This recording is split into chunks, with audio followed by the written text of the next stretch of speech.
137 സങ്കീർത്തനം. പ്രവാസിയുടെ വിലാപം. ബാബിലോൺ നദികളുടെ തീരത്തിരുന്ന് സിയോനെയോർത്ത് ഞങ്ങൾ കരഞ്ഞു.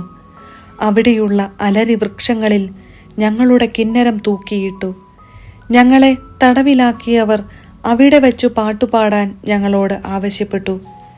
ഞങ്ങളുടെ മർദ്ദകർ സിയോനെക്കുറിച്ചുള്ള ഗീതങ്ങൾ ആലപിച്ച് തങ്ങളെ രസിപ്പിക്കാൻ ഞങ്ങളോട് പറഞ്ഞു.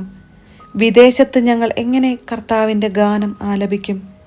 ജെറുസലേമേ, നിന്നെ ഞാൻ മറക്കുന്നെങ്കിൽ എൻ്റെ വലത്തുകൈ എന്നെ മറക്കട്ടെ.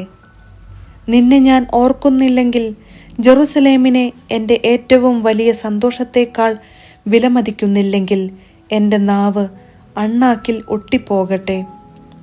കർത്താവേ, ജെറുസലേമിൻ്റെ ദിവസത്തിൽ ഏദോമ്യർ ചെയ്തതെന്തെന്ന് ഓർക്കണമേ. ഇടിച്ചു നിരത്തുവിൻ, അടിത്തറ വരെ ഇടിച്ചു നിരത്തുവിൻ എന്ന് അവർ പറഞ്ഞു. സംഹാരിണിയായ ബാബിലോൺ പുത്രി, നീ ഞങ്ങളോട് ചെയ്തത് നിന്നോട് ചെയ്യുന്നവൻ അനുഗ്രഹീതൻ. നിന്റെ കുഞ്ഞുങ്ങളെ പിടിച്ചു പാറമേലടിക്കുന്നവൻ അനുഗ്രഹീതൻ.